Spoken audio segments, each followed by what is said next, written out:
Hello दोस्तों, मैं हूं कृष्णा। तो आज की इस नई वीडियो में आप लोग का स्वागत है। मैं आप लोग के कक्षा 12वीं के लिए फिजिक्स के लिए बहुत ही इंपॉर्टेंट वीडियो लेकर आ चुका हूं, जो कि मैं आपको आज अध्याय 1 से लेकर अध्याय 5 तक का एकदम आसान तरीक़ों से नोट्स दिखाने वाला हूं कि आप लोगों ने 1 से 5 अध्याय तक इतना पढ़ लिया तो आप लोग के ब्लूप्रिंट के हिसाब से जितना अंक आ रहे हैं उतना तक तो आप लोग कमाए, उतना तक अंक आने का आपका 100% चांस है। अगर लेकिन जितना मैंने नोट्स बनाया हुआ है उतना आप लोगों ने पढ़ लिया तो चले मैं आज की इस वीडियो को स्टार्ट करता हूँ बिना देरी किए हुए। तो आप लोग शुरू से लेकर लास्ट तक बने रहिएगा। ये वीडियो थोड़ा लंबा होगा तो ही आपको समझ में आएगा। तो चलिए मैं आज की इस वीडियो को स्टार्ट करता हूँ, तो अब तक बने रहिए। आप शुरू से लेकर लास्ट तक बने रहिएगा। 8 दूना 16, 16 8 ट्रिक 24, 23 नंबर का क्वेश्चन 5 चैप्टर तक आ रहे हैं। तो आप शुरू से लेकर अंत तक बने रहिएगा, तभी आपको समझ आएगा। तो चलिए मैं आज के इस विद्युत क्षेत्र वाला चैप्टर को शुरू करता हूँ। तो यहाँ पर शुरू होता है अध्याय 1 विद्युत क्षेत्र एवं विद्युत आवेश एवं क्षेत्र से। तो यहाँ पर पहला पास आ जाता है कूलाम का नियम। मैं पूरा पढ़ते नहीं जाऊँगा, आप लोग को दिखाते जाऊँगा टॉपिक वाइज। आप लोग रीडिंग करिएगा और नोट्स करिएगा जो आपको इंपॉर्टेंट लगता है। खैर तो मैंने सभी इंपॉर्टेंट क्वेश्चन को ही किया है, लेकिन आपको भी इसमें से जो इंपॉर्टेंट लगता है वही करिएगा। और मेरे हिसाब से तो आप सभी को करिएगा जितना मैंने लिस्ट में दे रखा है। तो यहाँ पर पहला क्वेश्चन आ जाता है कूलाम का नियम। इस नियमानुसार किन्हीं दो बिंदुओं के आवेशों के मध्य लगने वाला आकर्षण या प्रतिकर्षण बल के मान उन आवेशों के परिणामों के गुणनफल के अनुक्रमानुपाती जिसके बीच के सिरे ध्रुव के व्युत्क्रमानुपाती होती है। माना इसका थोड़ा व्यंजक है, ये देख लीजिएगा। तो चलिए मैं दूसरा पेज पलट रहा हूँ।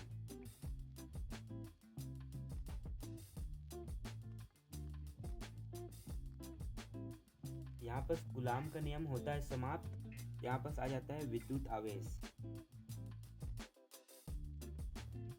इसमें 4 टॉपिक लिखा हूँ मैं। कांच की छड़ को रेशम के कपड़े पर रगड़ने पर धनावेश उत्पन्न होता है। रेशम के कपड़े को कांच की छड़ पर रगड़ने पर ऋणावेश उत्पन्न होता है। ये आ जाता है अध्यारोपण का सिद्धांत, जो कि उसका कुछ डायग्राम है और इसमें कूलाम के नियम से इसको हल करना है। इसका जो व्यंजक है आपको कहीं पर समझ नहीं आता है तो कमेंट बॉक्स में आप पूछ सकते हैं मेरे को। यहाँ पर समाप्त होता है बहुल अध्यारोपण का सिद्धांत। यहाँ पर से आ जाता है बिंदु आवेश के गुण एवं बल रेखाओं के गुण। धनावेश से प्रारंभ होकर ऋणावेश में समाप्त होता है। और यहाँ पर एक और आ जाता है बिंदु आवेश के कारण विद्युत क्षेत्र की तीव्रता, जो कि इसका डायग्राम है कूलाम के नियम से। और यहाँ पर उसका आगे का सॉल्यूशन लिमिट लेके सॉल्व करते हैं। तो यहाँ पर इसका भी आ जाता है आंसर। और सतत आवेश और निरंतर आवेश वितरण में आता है 3, रैखिक आवेश वितरण, पृष्ठीय आवेश वितरण और आयतन आवेश वितरण। तो रैखिक आवेश वितरण का डायग्राम ये रहा और इसका कुछ व्यंजक इधर है। आवेश बराबर आवेश का घनत्व होता है आवेश बटे लंबाई। तो उसका लैम्डा से और dq/dl से उसको प्रदर्शित करते हैं। और संपूर्ण चालक पर लगने वाला बल ये हो जाता है। और ये आगे आ जाता है इसका आंसर। और पृष्ठीय आवेश वितरण का ये है इसका डायग्राम। और इसका हिंदी थोड़ा सा ये, और यहाँ से इसका आता है व्यंजक। यहाँ से शुरू होता है और इस संपूर्ण चालक पर लगने वाला बल हम लोग समाकलन कर देते हैं। इसका समाकलन करने पर लास्ट में इसका आंसर आ जाता है ये। और इसका आता है आयतन आवेश घनत्व, जो कि तीसरा है और लास्ट है। इसका हिंदी है P बराबर dq/dv। dq बराबर क्रिया गुणा कर देते हैं, dv के कारण लगने वाला बल। तो इसका फिर हम समाकलन कर देते हैं तो आ जाता है इसका लास्ट में सदिश F बराबर समाकलन भी 1/4 पाई एप्सिलॉन नॉट। और माइनस माइनस आवेश में प्रतिकर्षण होता है और धन धन आवेश में भी प्रतिकर्षण होता है, ये बात याद रखिएगा। एकांक आवेश का डेफिनेशन यहाँ पर दिया है। यदि समान परिमाण के दो सजातीय आवेश या वायु या निर्वात में 1 मीटर की दूरी पर स्थित हो तो 9 न्यूटन बल से प्रतिकर्षित करें तो प्रत्येक आवेश का एकांक धनावेश कहलाता है। तो यहाँ पर विद्युत द्विध्रुव आघूर्ण आ गया है। इसका यहाँ पर P बराबर Q/2 है। इसका बहुत ही प्रयोग होता है लास्ट तक। और यहाँ से शुरू होता है अक्षीय स्थिति। अक्षीय स्थिति का यह चित्र। और प्लस और माइनस आवेश में आकर्षण होता है और माइनस और प्लस आवेश में भी आकर्षण होता है, इस बात का याद रखिएगा। और यहाँ पर आ जाता है उसका अक्षीय स्थिति का हिंदी थोड़ा सा, और इसके बाद इसका व्यंजक माना प्लस क्यू आवेश के कारण विद्युत बिंदु P पर विद्युत क्षेत्र की तीव्रता E1 बराबर 1/4 पाई एप्सिलॉन Q बटे AP का स्क्वायर। आप लोग ये देखिए, और आप लोगों ने भी नोट्स बनाया होगा तो टॉपिक को मिलाइएगा, अगर नोट्स नहीं बनता है तो ही हिंदी को लिखिएगा इसमें से। तो यहाँ पर अक्षीय स्थिति का आ जाता है ये परिणामी तीव्रता, इसका थोड़ा सा लंबा आ जाता है। अक्षीय स्थिति आप लोगों तो जानते ही होंगे, बनाते हैं तो। और इसमें इस बात की याद रखिएगा अक्षीय स्थिति में कि E1 को E2 से माइनस करते हैं, और अभी हम लोग जब दूसरा चैप्टर जाएंगे तो उसमें जोड़ते हैं, इस बात का याद रखिएगा। यहाँ पर इसका 3 सूत्र लगता है, a प्लस बी का whole square, a minus B का whole square, a minus B a plus B का होल स्क्वायर। यहाँ देख लीजिए, इसका थोड़ा सा तो इसमें दिक्कत आप लोग को पढ़ा होगा तो आप लोग को कुछ दिक्कत नहीं होगा। अगर आप लोगों ने नहीं पढ़ रखा है तो थोड़ा सा दिक्कत होगा तो मुझे कमेंट में बताइएगा, मैं इसका पर्सनल वीडियो आपको बना के शेयर करूँगा। तो यहाँ से हो जाता है ये आ जाता है इसका आगे का, और यहाँ इसका आ जाता है आंसर, और इसके आगे आता है इसकी बहन निरक्षीय स्थिति। तो इसमें भी कोई ज़्यादा दिक्कत वाली बात है नहीं, इसका चित्र बना लीजिएगा आप लोग। और इसका हिंदी माने ए भी एक विद्युत द्विध्रुव है जो प्लस की और माइनस की आवेशों से मिलकर बना है, जिसकी लंबाई 2 है। इसके मध्य बिंदु O से R दूरी पर एक बिंदु P है जिस पर विद्युत क्षेत्र की तीव्रता ज्ञात करनी है। तो इसमें E1 बराबर E1 cos 2 θ/2 ले लीजिएगा, और पाइथागोरस प्रमेय से इसको हल कर दीजिएगा। ये आ जाता है आगे cos θ बराबर आधार बटे कर्ण, अभिष्ट मान ये हो जाता है, और इसका लास्ट में आंसर हो जाता है E बराबर 1/4 पाई एप्सिलॉन नॉट P बटे R का घात क्यूब। और इसमें अगला आ जाता है विद्युत क्षेत्र में रखे द्विध्रुव पर बल आघूर्ण। तो इसको आप लोग देख लीजिएगा, इसका थोड़ा हिंदी लंबा है। टाउ बराबर होता है बल गुणा उसके बीच की दूरी, लंबवत दूरी। तो टाउ बराबर QE बटा QE गुणा AP। तो साइन थीटा लेंगे यहाँ, और साइन थीटा का सूत्र होता है लंब बटे कर्ण। तो यहाँ पर लंब बटे कर्ण में मान रख दिए हैं और तिर्यक गुणा कर दिए, तो AP बराबर 2a साइन थीटा आ गया है। तो समीकरण 1 में मान रखने पर तो QE गुणा 2a साइन थीटा का मान रख दिए, और द्विध्रुव को घुमाने में किया गया कार्य का एक व्यंजक है। ये थोड़ा सा ज़्यादा बड़ा नहीं है, छोटा सा ही है, आप लोग देख लीजिएगा इसको।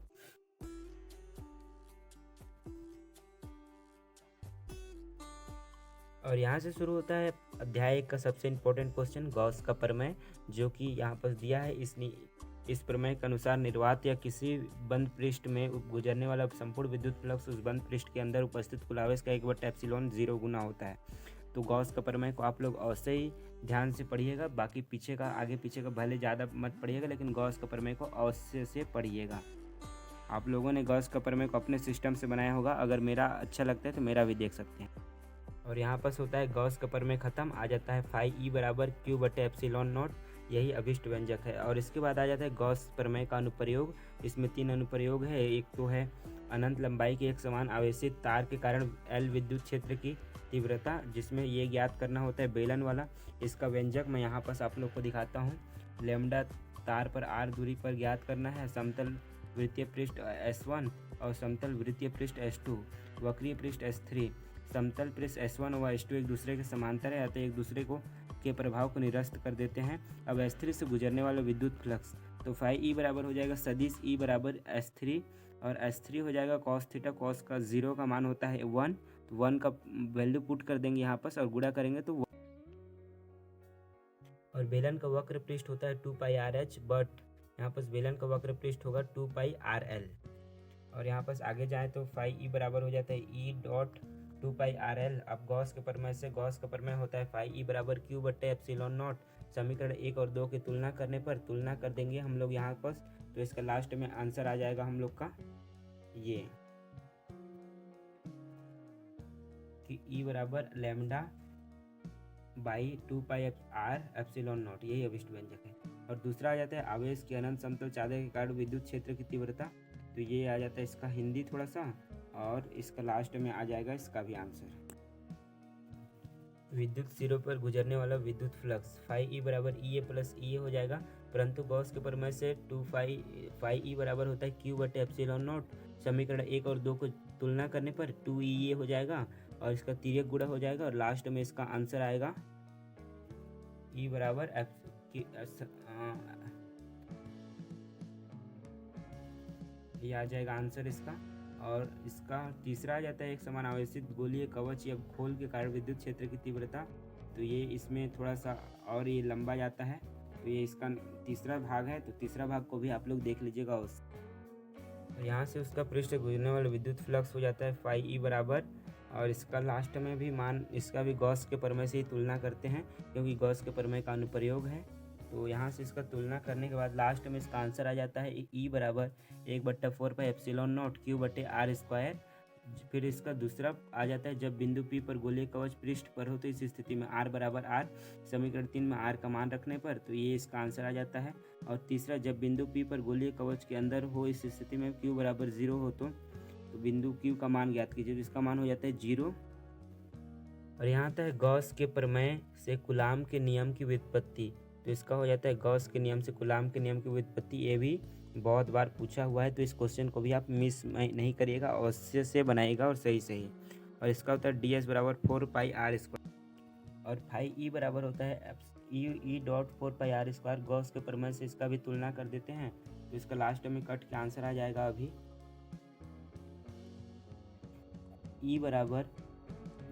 F बराबर 1/4πε0 Q1 Q0/r²।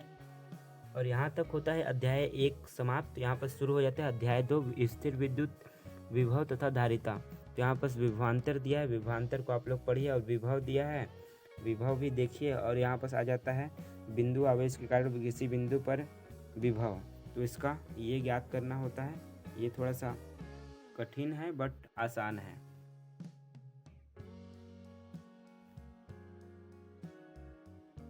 अगर कहीं पर समझ नहीं आता है तो आप लोग कमेंट में बताइएगा। अगर मैं एक ठो बोल के बताऊंगा तो वीडियो बहुत ही ज़्यादा लंबा हो जाएगा। मुझे वीडियो को अपलोड करने में कोई समस्या नहीं है, आप लोग को देखने में समस्या होगी, इतना लंबा वीडियो कौन देखेगा करके, तो इसलिए मैं इसको पढ़ के नहीं बता रहा हूँ। अगर कहीं पर भी आप लोग को एक भी टॉपिक समझ नहीं आता है उसका स्पेशल कमेंट करिएगा, मैं उसका स्पेशल एक अलग से वीडियो बना के आप लोग के लिए अपलोड करूँगा।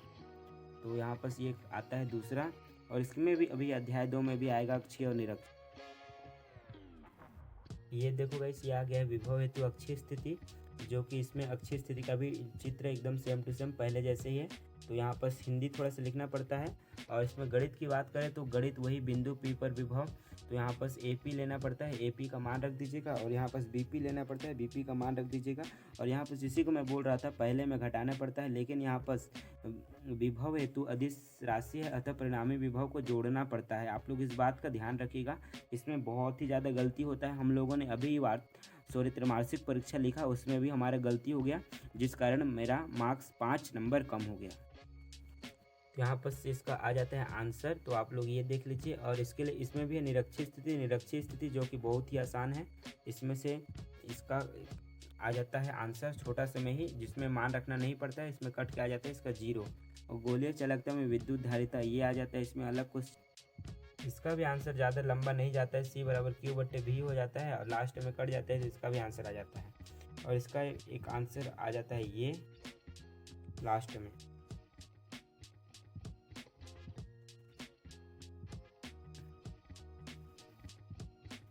इसका बहुत ही इंपॉर्टेंट क्वेश्चन आ जाता है समांतर प्लेट संधारित्र की धारिता। माना ए और बी संधारित्र है, जब दो प्लेट संधारित्र है, इसको भी आप लोगों ने पढ़ा ही होगा। इसमें इसका भी क्वेश्चन आने के चांसेस बहुत ही ज़्यादा रहते हैं। अगर अक्षर नहीं पूछा तो ये पूछने का चांस रहता है, तो ये बात का आप लोग नोट करिएगा। मैंने बताया आप लोग को 23 नंबर का क्वेश्चन आएगा अध्याय 1 से, तो इस बात का भी आप ध्यान रखिए। या फिर तो ये आ सकता है समांतर आंशिक रूप से परावैद्युत पदार्थ की उपस्थिति पर समांतर प्लेट के संधारित्र की धारिता। तो इसमें थोड़ा हिंदी लिखना पड़ता है, और थोड़ा व्यंजक तो फिजिक्स में रहता है, ये आप लोग जानते हैं बखूबी। तो यहाँ पर इसका व्यंजक ये रहा छोटा सा, यहाँ से ये आ जाता है इसका कट के आंसर। मैं आप लोग को अध्याय 2 का इंपॉर्टेंट ही क्वेश्चन दिखा रहा हूँ, आप लोग को कोई फालतू क्वेश्चन नहीं बता रहा हूँ। आप लोग को इतना जितना बता रहा हूँ इसमें से ही क्वेश्चन आने की संभावना रहते हैं, और क्वेश्चन घुमा के पूछता है, इस बात का आप लोग ध्यान रखिएगा। और इसी में आ जाता है समांतर क्रम संयोजन, जो कि इसका चित्र कुछ ऐसा है। और इसमें आ जाता है इसका व्यंजक थोड़ा सा, जो कि बहुत ही आसान है। अगर मैं आप लोग को बोल रहा हूँ, अगर कहीं पर भी दिक्कत होता है मुझे कमेंट में ज़रूर बताइएगा, ताकि मैं आपको उसका वीडियो अपलोड करा सकूँ, मतलब उपलब्ध करा सकूँ। और इसमें आ जाता है आवेशों का पुनर्वितरण। इसको भी आप लोग जानते ही होंगे। इसमें कुल धारिता C बराबर C1 प्लस C2, विभव बराबर V1 प्लस V2 और आवेश बराबर Q1 बटे Q2 होता है। धारिता CQ बटे V इसका मान रखना होता है इसमें, और आवेश V बराबर, इसमें लास्ट में इसका आंसर कट पिट कितना आ जाएगा। और इसमें आ जाता है आवेशों के पुनर्वितरण में ऊर्जा हानि।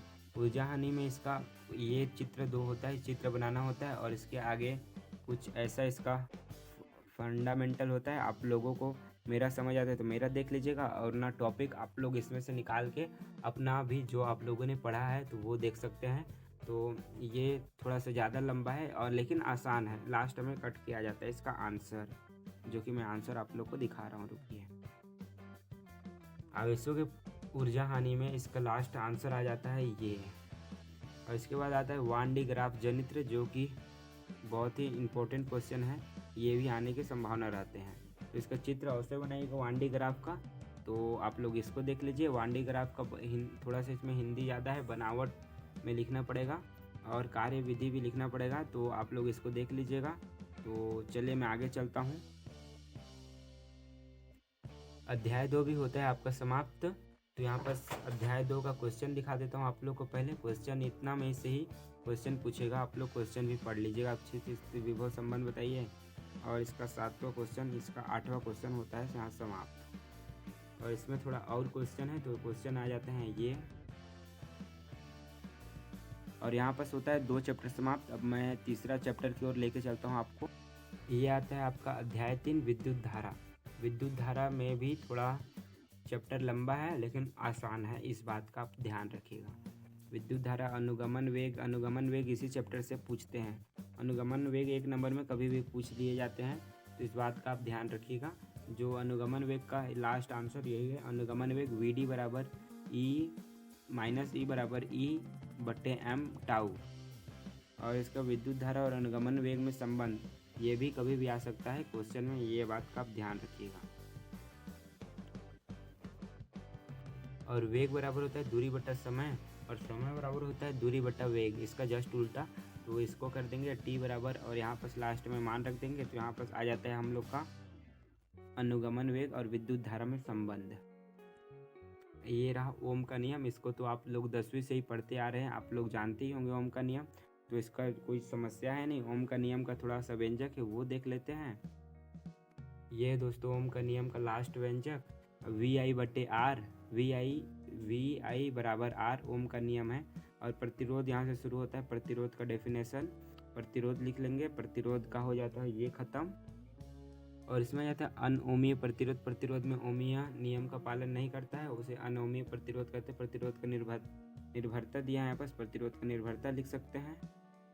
और अध्याय 3 का बहुत ही इंपॉर्टेंट क्वेश्चन का कार्बन वर्ण कोड का मैं ट्रिक लेके आ चुका हूँ आप लोग के लिए।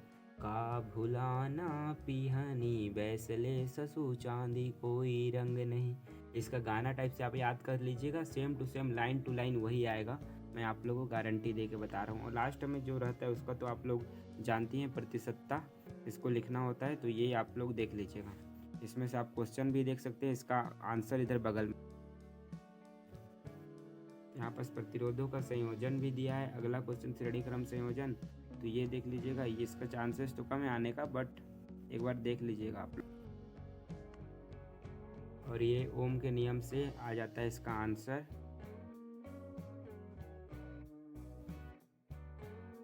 समांतर क्रम संयोजन आ जाता है। इसमें थोड़ा सा हिंदी है, हिंदी को लिखने के बाद ये हो जाता है। इसमें भी थोड़ा सा व्यंजक है, थोड़ा सा व्यंजक लिखना पड़ता है। V3 बराबर V बटे R3, और समीकरण 1 में मान रख देते हैं। मान रखने के बाद आ जाता है हम लोग का लास्ट में ये आंसर। इसमें अति चालकता क्या होता है? अति चालकता एक नियत ताप पर कुछ धातु व मिश्र धातु की प्रतिरोधकता समाप्त हो जाती है तथा वे पूर्णतः चालक हो जाते हैं। इस घटना को अति चालकता कहते हैं। जिन पदार्थों की घटना होती है अति चालकता कहते हैं। इस घटना की खोज की कैमर्स लैंग ओन्स नामक वैज्ञानिक ने की थी। तो ये आ जाते हैं यहाँ पर। और व्हीट स्टोन सेतु में ताप परिवर्तन के लिए टेलीविज़न में इस सब का आ जाता है। आप लोग थोड़ा पढ़ लीजिएगा, मैं पढ़ूंगा तो वीडियो और भी लंबा हो जाएगी, इसलिए मैं नहीं पढ़ रहा हूँ। और अध्याय 3 का बहुत इंपॉर्टेंट क्वेश्चन आ जाता है किरचॉफ का नियम। किरचॉफ के 2 नियम हैं, इस नियम के अनुसार प्रतिपथ में जितना आवेश आते हैं उतना ही बाहर निकल जाते हैं, जिसका मान शून्य हो जाता है। तो ये देख लीजिएगा और द्वितीय नियम को आप पढ़ लीजिएगा। और अब अगला क्वेश्चन की ओर आते हैं। बहुत ही इंपॉर्टेंट क्वेश्चन। व्हीटस्टोन सेतु में आप लोगों ने पढ़ा होगा I1, I2, I3, I4, लेकिन आप लोग को बिल्कुल ऐसे नहीं करना है। I1 लिखना है, I2 लिखना है, और I1 माइनस IG लिखना है, और I2 प्लस IG लिखना है। तो इसमें आप लोग का हो जाएगा छोटा, तो आप लोग इसको भी ध्यान से बना लीजिएगा। तो यहाँ पर अब BCDB में किरचॉफ के नियम से ये लिखना है, तो फिर यहाँ से आ जाएगा आप लोग का आंसर। तो ये होता है कंप्लीट। यहाँ पर आ जाएगा विद्युत वाहक बल, तो विद्युत वाहक बल को भी देख लीजिएगा। और इसके नीचे आ जाता है ये, तो ये होता है इसका कंप्लीट। और सेल आंतरिक प्रतिरोध ये भी आ जाएगा नीचे इसके।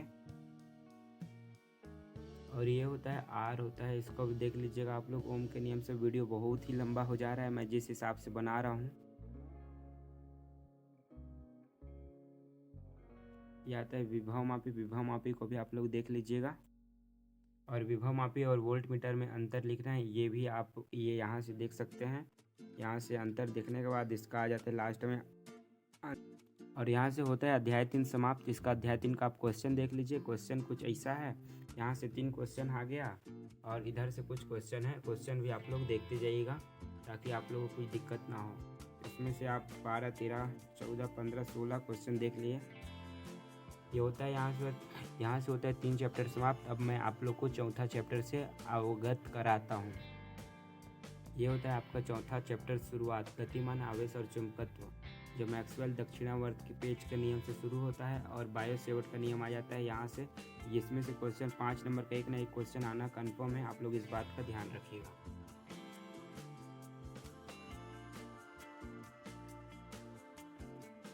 यहाँ पर होता है बायो सेवर्ट का नियम समाप्त। ये बायो सेवर्ट का नियम है, dV बराबर म्यू 4 पाई आइडियल साइन थीटा बाटे R स्क्वायर। और इसका मान हो जाता है 10, dV बराबर 10 का माइनस 10 का power -7 ideal sine theta R square. और ये आ जाता है इसका अंतर विद्युतीय कुंडली में चुंबकीय क्षेत्र की तीव्रता। यहाँ पर इसका आ जाता है विद्युत क्षेत्र की तीव्रता। और इसमें आ जाता है ये विद्युत की परिधि 2 पाई R। और इसमें आता है V बराबर ये। इसके बाद इसका अगला आ जाता है ये भी बहुत ही इंपॉर्टेंट क्वेश्चन है। सीधे धार वाली तार द्वारा उत्पन्न चुंबकीय क्षेत्र की तीव्रता, ये देख लीजिएगा आप लोग।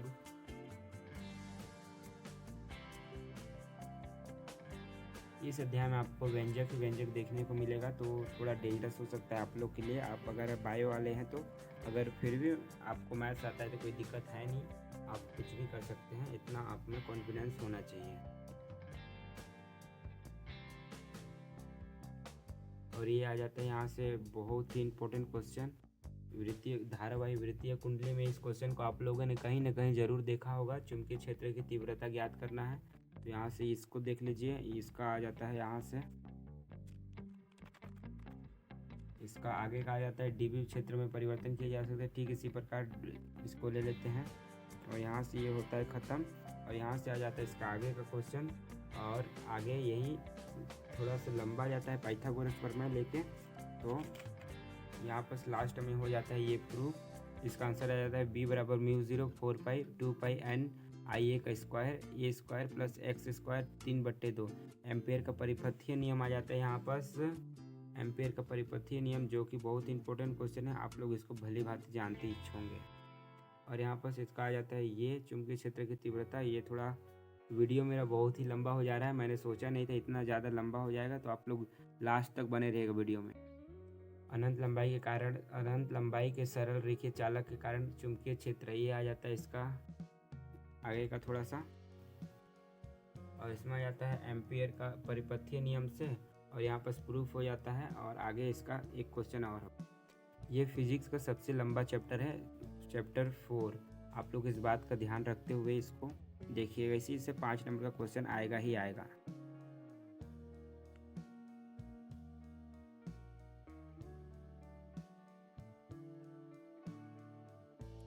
इसी में आ जाता है लॉरेंज बल। आप लोग लॉरेंज बल को तो जानते ही होंगे, ऐसा है कि नहीं जानते हैं। आप लोग बहुत ही होशियार हैं, आप लोगों ने भी पढ़ रखा होगा स्कूल में। आप लोग का 5 चैप्टर तक तो कंप्लीट हो ही गया होगा अब तक, मैं उम्मीद करता हूँ ऐसा। तो आप लोग का कमेंट में बताइएगा हुआ है या नहीं। और यहाँ पर से हो जाता है ये और इम्पोर्टेंट क्वेश्चन कंप्लीट। यहाँ पर से आता है सबका बाप चैप्टर 4 का साइक्लोट्रॉन, जो कि बहुत ही लंबा है और बहुत ही बड़ा है और बहुत ही अच्छा भी है। इसमें हिंदी आ जाता है इतना बड़ा, जो कि हिंदी को आप लोग देख लीजिएगा एक बार। इसको मैं अच्छे से दिखा देता हूँ साइक्लोट्रॉन को। और यहाँ से इसका थोड़ा सा और हिंदी है, सिद्धांत और कार्यविधि, इसको भी अवश्य लिखिएगा। और इसका व्यंजक शुरू होता है यहाँ से। वृत्तीय मार्ग में घुमाने के लिए अभिकेंद्र बल का प्रदान करता है mv स्क्वायर IV mv समय बराबर दूरी बटा चाल। और इसका आ जाता है आगे का आ जाता है अनुनाद की स्थिति में 2t बराबर 2πm आवर्तकाल आ जाता है। आवर्तकाल का ये हो जाता है। और इसका थोड़ा सा लास्ट में अधिकतम मान याद करने के लिए आता है, तो अधिकतम मान में भी ये हो जाता है। और इसका आ जाता है लास्ट में बहुत ही प्यारा सा आंसर। और इसका लिखना रहता है साइक्लोट्रॉन की सीमाएं। तो सीमाएं आप लोग लिख लीजिएगा मेरा देख के, और ये नहीं लिखना चाहते मेरा देख के तो अपना बुक देख के भी लिख सकते हैं। मैं यहाँ से आप लोग को इस टॉपिक को बता दिया हूँ। और इसका आ जाता है आगे संट का नियम। संट का नियम में भी आप लोग जानते होंगे धारामापी अत्यंत सुग्राही यंत्र होता है, आगे आप लोग देख लीजिएगा। और इसका भी सिद्ध करना है। और यहाँ से ये आ जाता है संट का नियम। संट का नियम भी आता है पेपर में, हम लोग का त्रैमासिक परीक्षा में आया था। और आप लोग का में आया था कि नहीं, मुझे कमेंट बॉक्स में ज़रूर बताइएगा। संट से लाभ भी लिखना होता है, तो संट से हानि भी लिखना होता है, वो भी सब लिख। और यहाँ से होता है आपका अध्याय 4 समाप्त। तो अध्याय 4 का समाप्त हुआ। इस खुशी में इसका क्वेश्चन देख लीजिए आप लोग।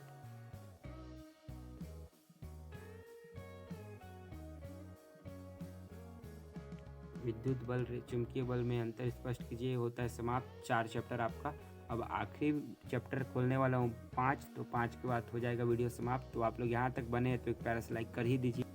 यह जाता है अध्याय 5 चुंबकत्व और पदार्थों के चुंबकीय गुण, जो कि चुंबकीय पदार्थ चुंबक वाला चैप्टर आ गया है। तो चुंबक आप लोग तो बचपन से बहुत इधर उधर किए होंगे, स्पीकर से निकाले होंगे, तो वही वाला चैप्टर है। इसको भी आप लोग देख लीजिएगा, बहुत ही आसानी से कंप्लीट होने वाला है आपका 5 चैप्टर। तो आप लोग देखते जाइए।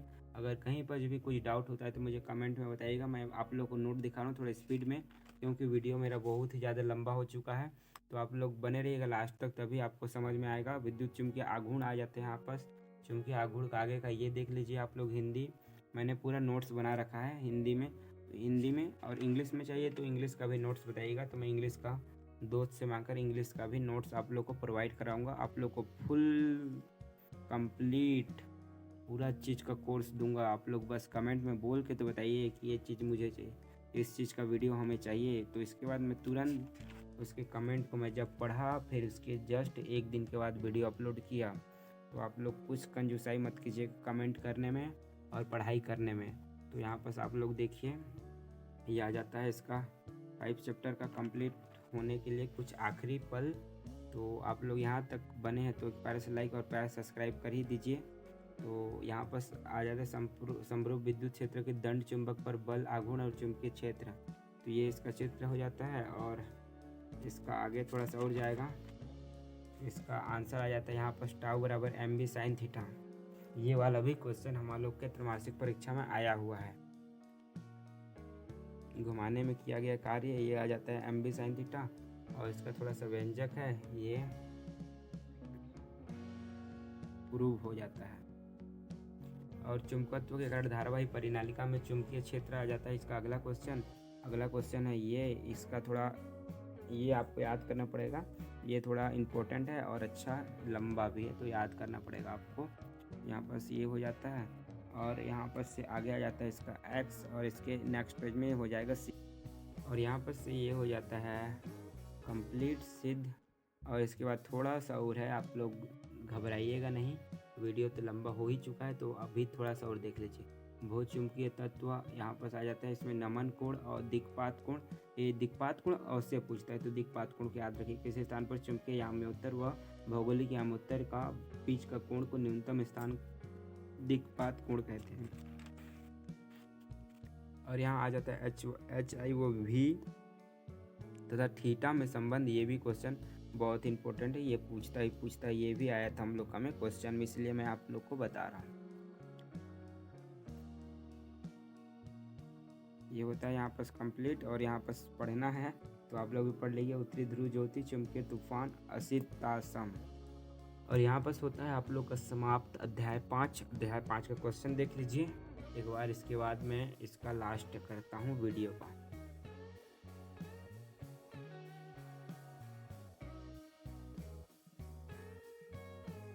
आई होप यह वीडियो आप लोग को पसंद आया होगा। पसंद आया होगा तो एक प्यारा सा लाइक और प्यारा सा कमेंट करिएगा। वीडियो थोड़ा सा लंबा है, इसके लिए मैं माफ़ी मांगता हूँ। आप लोग के लिए ही मैं कुछ अच्छा करने की कोशिश कर रहा हूँ, तो आप लोग प्यारा से लाइक करके मुझे मोटिवेट कर दीजिएगा ताकि मैं ऐसा वीडियो आप लोग के लिए लाता रहूं। अगर आप लोग को 5 चैप्टर से और आगे का भी नोट्स चाहिए तो मुझे कमेंट बॉक्स पर कम से कम 10 कमेंट कर दीजिए। इसके बाद मैं आप लोग को आगे का 5 चैप्टर और लेके आऊँगा इसका नोट्स। तब तक के लिए बने रहिए आप मेरे चैनल पर। और कुछ भी डाउट होता है आप लोग को 12th साइंस या मैथ से रिलेटेड तो मेरे को बताइए, मैं इसका सॉल्यूशन दिलाने का कोशिश करूँगा, क्योंकि मैं भी 12th का स्टूडेंट हूँ। और आप लोग भी जो जानते हैं ज़्यादा मुझे बताइएगा, मैं भी उसका ग्रहण करूँगा। तो आज की इस वीडियो में बस इतना है। मैं मिलता हूँ आपको किसी नेक्स्ट वीडियो में किसी नए एजुकेशन के साथ। तब तक के लिए बने रहिए आप मेरे चैनल पर।